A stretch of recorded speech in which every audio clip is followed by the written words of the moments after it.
Hello everybody, what's going on? Jerome here from Awesome Sauce Films, bringing you guys a quick little voiceover commentary of a 74 and 17 gameplay that I received.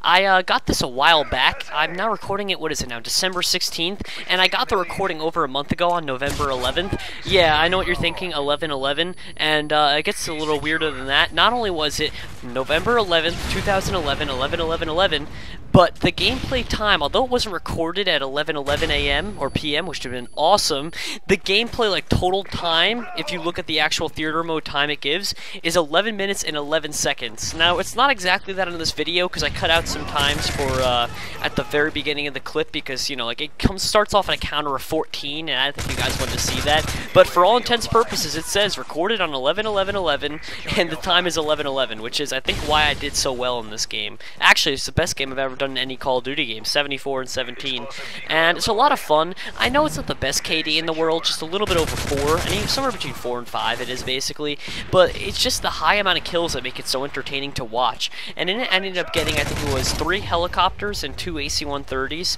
which is awesome, but I'm not very good at the AC-130s. I'll touch upon that when I get one first, and then you guys can see. I'll show you guys. I'm by no means a pro at an AC-130, which is why I switched it out for the, now the Pavlo, but of course this is recorded before that, and I think this is before I even used Hardline as well, so I have a pretty interesting setup.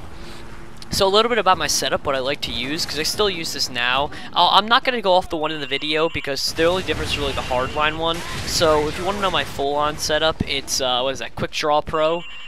Wait, no, that's what that guy has that killed me, sorry, I was looking at the side. But I actually am pretty sure that I'm using Quick Draw Pro as well, but that's not what I use anymore. So my setup fully right now is the Scar L with a nice red dot sight, which I kind of like the Scar L. I don't know why. Compared to the Scar H, I feel like it's a lot better, mostly because the recoil has decreased a lot.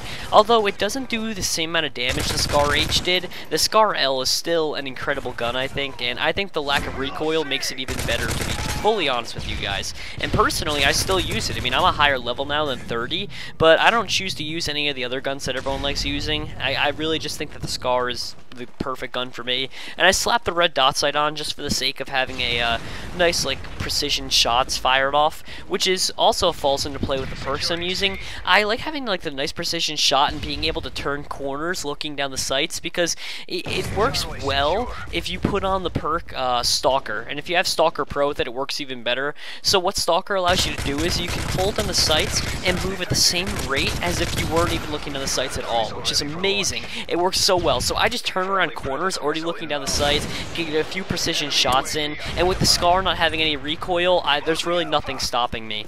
So I love that a lot about the gun. I think that's one of the best aspects of it when you couple it with that perk. I think that those two combined are just amazing.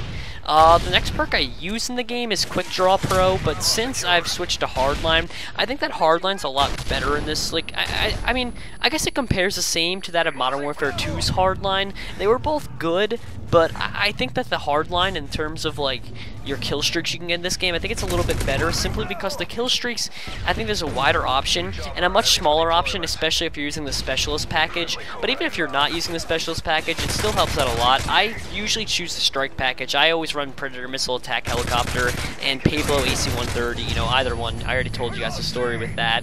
But Hardline has made it a lot easier for me, because it's hard to pick up those first 5 kills to get to the Predator Missile, but once you do, you can easily bridge the gaps to, like, your AC-130 and above. So what I do is I just, you know, go for, like, domination type gameplay. That's what I usually like doing, like the one you see here. Then I go for a Hardline, so I only have to get 4 kills, or if it's at the very beginning, I can pick up a quick, like, helicopter basically so easily. You just pick up your point at C, then you rush B, throw a nade in there, and you already picked up usually 2-3 points now towards your point streak.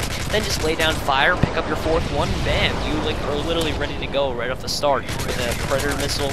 Then, as long as you can get the fire-offs on that good, you can grab yourself an attack helicopter, and from there, the points just keep multiplying. And I really think it's great to have Hardline for that reason, just to be able to get a quick kill streak. Right there was nice. I laid down a triple kill, actually, with the Scar, which is pretty cool. It always feels so nice when you just, not like an explosive, like, multi-kill, but when you get these amazing multi-kills, like, just using your assault rifle and, like, its precision like that, it feels really good. I've actually never gotten one with the sniper, but I imagine that's probably the only one that's better. And right there, as you saw, I'm on a complete tear right now. I didn't even use my Predator missile to pick up the helicopter, just 7 straight kills, which was really nice. And now I think this is when I'm going to get my first AC-130, because I'm at 8 kills right now, 3 away, I think it is, for my AC-130. And, yeah, I'm out of ammo for my SCAR. No, I don't get it there. I'm sorry. Once again, I recorded this gameplay a month ago. I'm just commentating it now, so it's hard for me to remember exactly when everything unfolds from, you know, a month-old gameplay. But I'm going to do my best, don't you worry. So, the other gun, in terms of secondaries, I don't really have a preference. I think the P99 is a solid pistol.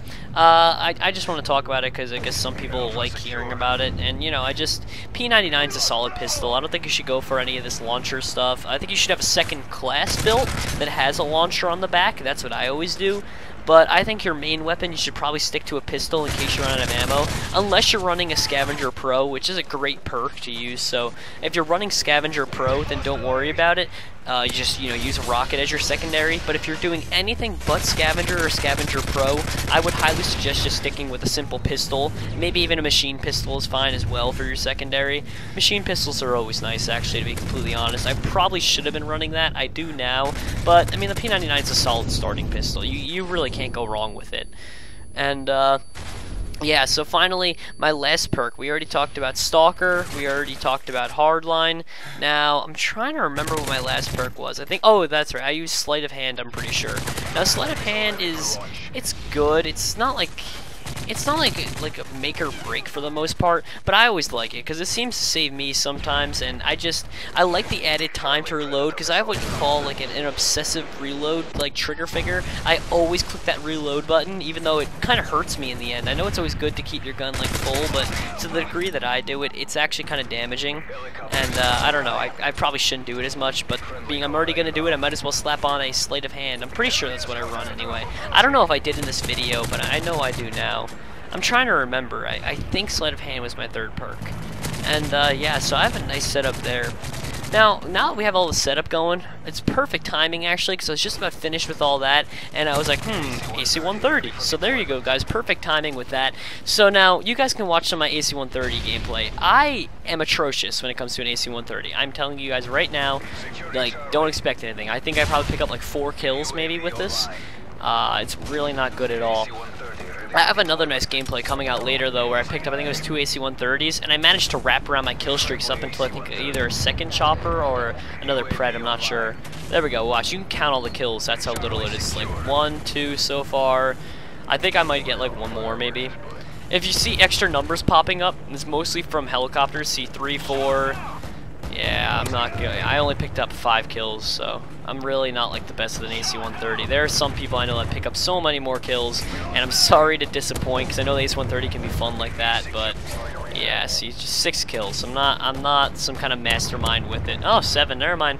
I'm doing okay with it. I'm not bad, I guess, with the AC-1... Oh, 8. Yeah, see, I'm not bad with the AC-130. I'm just not amazing. Like, I only picked up 8 kills with it, which I guess is pretty good, but there are some people I know, like Sandy Ravage, who grab these massive kill streaks, that I have no clue how they do it. They go, like, 20 kills with the AC-130, and I'm just baffled by it. I don't understand how someone can do that.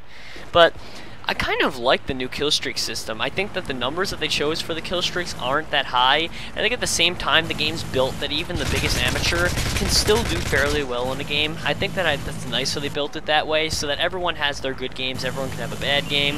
I think that made it a little more fair. I personally have been doing a lot better with it. I like the system a lot, and I attribute that mostly to the point streaks. The ability to be able to like gain points, like whether it be taking a domination flag or being credited for your team efforts outside, like shooting down air support, that should have been part of a kill streak from the start. So I'm really glad that they implemented that finally in Modern Warfare 3. Surprised they didn't implement something like it sooner to award people that work hard and, you know, they really, like, they're a team player, they contribute to the team. Those kind of things seem kind of basic to me to really pay back to the team, but I never understood why they didn't get anything for it, because the points were never enough incentive. I was never incentivized to be the guy to run out there and take C even though the enemies had it. But now that I get points for it, that I can go towards my kill streak, I think twice about it sometimes. I actually capture some points.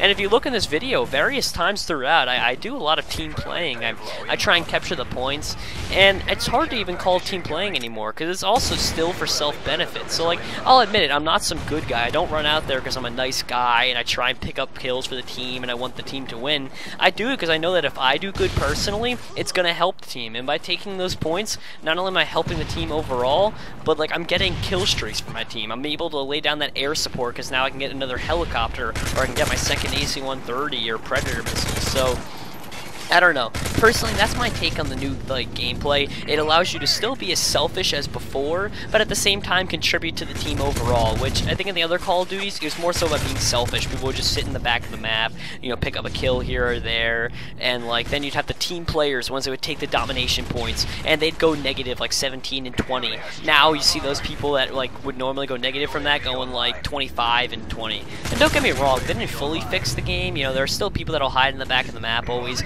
That'll always exist, but they did a dang good job if I had to say so myself. So anyway guys, at the end of that gameplay we went 74 and 17, a pretty clean KD, somewhere between a 4 and 5. I don't really feel like doing the math in my head right now, but yeah, so we picked up a pretty good KD, fairly good gameplay overall, at least high scoring, and I thought it was a pretty entertaining one to watch. So anyway guys, thank you all for watching and I hope you enjoyed. If you did enjoy, then please subscribe for more content. We'll be having other Call of Duty gameplays coming out, and it's also just we have a lot of fun gameplays as well. We're going to go back to do some zombies, and it's overall just a good channel, nice fun, so please subscribe if you haven't done so already. Good night everybody.